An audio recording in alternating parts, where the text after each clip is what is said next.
সবাই জানে, চিনে, বুঝে, মানে ইয়মুল আশুরা মানি মুহররম মাসের 10 তারিখ।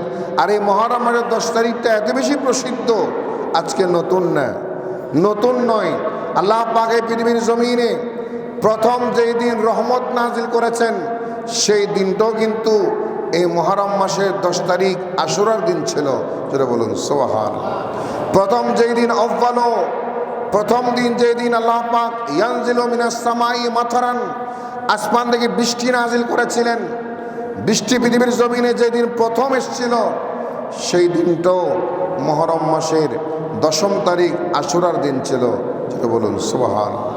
আদম আলাইহিস সালামকে সৃষ্টি করেছেন, জান্নাতে দিয়েছেন, জান্নাতে প্রবেশ করেছেন, প্রবেশের প্রথম দিন আশুরার দিন ছিল। আদম আলাইহিস সালাম পৃথিবীর জমিন আগমন করেছেন, 350 বছর প্রায় কান্নাকাটি করেছেন, শরমে লজ্জায় আসমানের দিকে তিনি তাকান নাই। এক পর্যায়ে আল্লাহ পাক নবীজির উসিলায় ক্ষমা করেছেন, মাফ করেছেন। আরাফাতের ময়দানে মা হাওয়ার সাথে পরিচয় হলো, দেখা হলো, সাক্ষাৎ হলো। দেখা ছিল জান্নাতে, পৃথিবীতে আসার পরে প্রথম যে সাক্ষাৎ আরাফাতের ময়দানে, এই জন্য ওটাকে আরাফাত বলা হয়, পরিচিতি এলাকা। ওই দিন যেই দিন আল্লাহ পাক আদম আলাইহিস সালামকে ক্ষমা করেছেন, মাফ করে দিয়েছেন, সেই দিনটাও ছিল আশুরার মুহররমের 10 তারিখ।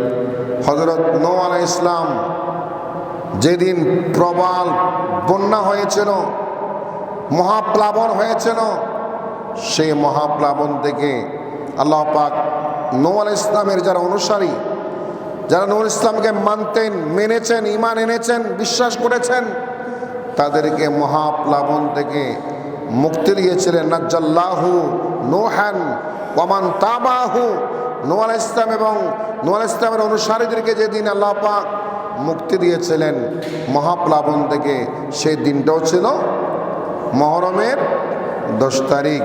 এভাবে আপনি যদি খেয়াল করেন, হযরত ইব্রাহিম আলাইহিস সালাম অগ্নিকুণ্ডে নিক্ষিপ্ত হয়েছেন, আল্লাহ পাক আগুনকে বাগান বানিয়ে দিয়েছেন। যেই দিন আল্লাহ পাক নমরুদের আগুন থেকে ইব্রাহিম আলাইহিস সালামকে মুক্ত করেছিলেন, সেই দিনটাও ছিল মুহররমের 10 তারিখ। আইয়ুব আলাইহিস সালাম লাগাতার অসুস্থ ছিলেন, 18টা বছর রোগের সাথে জিহাদ করেছেন, 18টা বছর তিনি রোগাক্রান্ত ছিলেন, কখনো মুক্তির জন্য, শেফার জন্য দোয়া করেন নাই। আল্লাহ পাক যেই দিন আমাকে শেফা দিবেন সেই দিন হবে।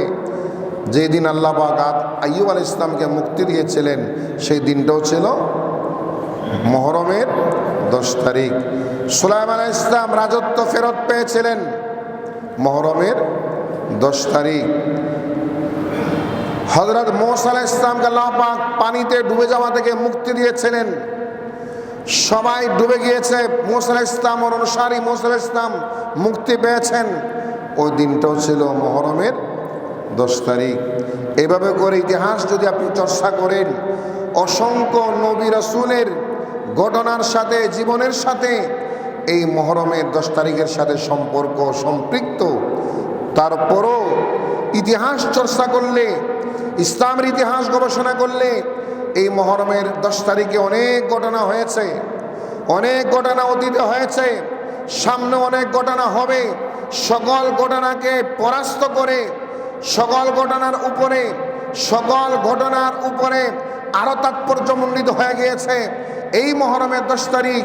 কারবালার জমিনে আমার প্রিয় নবীর নাতি ইমাম হুসাইন রাদিয়াল্লাহু তাআলা আনহু সপরিবারে, আত্মীয় পরিবার সহ যেদিন এজিদ বাহিনীর হাতে লোমহর্ষকভাবে শাহাদাত বরণ করেছিলেন, শহীদ হয়েছিলেন, কারবালার জমিন রক্তাক্ত হয়েছিল, লালে লাল হয়ে গিয়েছিল।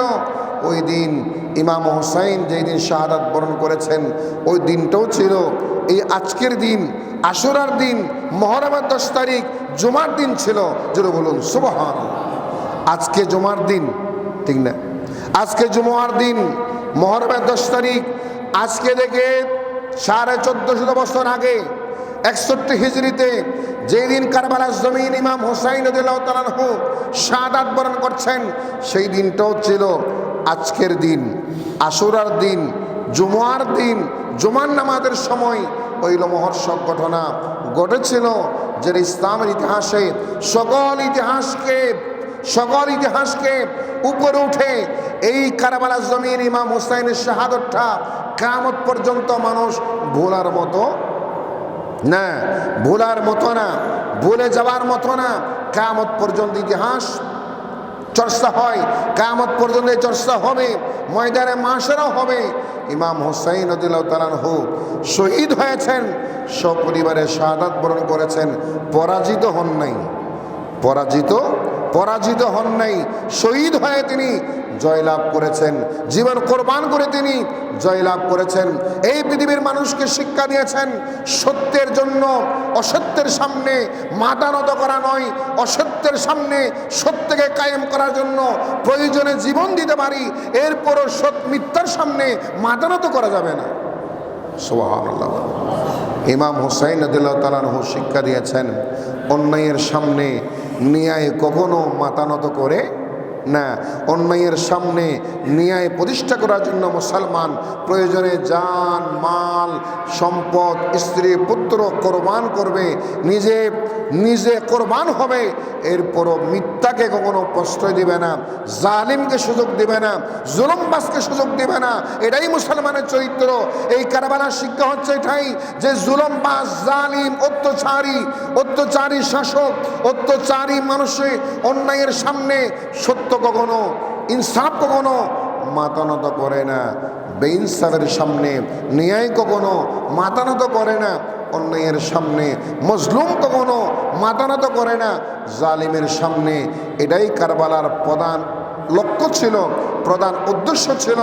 আর ইমাম হুসাইন রাদিয়াল্লাহু তাআলা আনহু সেই দিন শাহাদাত বরণ করে বিশ্বের ইতিহাসকে জানিয়ে দিয়েছেন, আমি নবীর ঔলাদ, আমি নবীর পরিবার, আমরা এই দিন কায়েমের জন্য, এই কোরআন প্রতিষ্ঠা করার জন্য, এই নামাজ কায়েম করার জন্য, ইসলাম কায়েম করার জন্য এই কারবালার জমিন হচ্ছে এজিদ বাহিনী, মুনাফিক, জালিম, বাটফার, মলউন, মকদুব, অভিশপ্ত ওই জালিমদের হাত থেকে নিজেদেরকে জান রক্ষা চান নাই, সন্তানের নিরাপত্তা চান নাই, সম্পদের নিরাপত্তা চান নাই।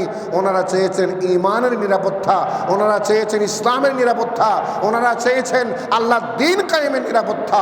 যেটা বলুন সুবহানাল্লাহ। আর এই মুহররমের 10 তারিখ আজকের দিনে আগামীতে যেটা শ্রেষ্ঠতম ঘটনা ঘটবে, ওটার নাম কিয়ামত। ওটার নাম কি বলেন? ওটার নাম কি? কিয়ামত। সেই কিয়ামতটা হবে মুহররমের 10 তারিখ জুমার দিন মাগরিবের সময়। মুহররমের 10 তারিখ জুমার দিন মাগরিবের সময় কিয়ামত হবে। পৃথিবী ধ্বংস হয়ে যাবে, আসমান ধ্বংস হয়ে যাবে, নক্ষত্র ধ্বংস হয়ে যাবে, তারকারাজি ধ্বংস হয়ে যাবে। এই আশুরার মুহররম মাসের 10 তারিখের সাথে ইতিহাস এত বেশি আঙ্গাঙ্গিভাবে জড়িত, ওটাকে অস্বীকার করার কোনো সুযোগ নাই। জোরে বলুন সুবহানাল্লাহ।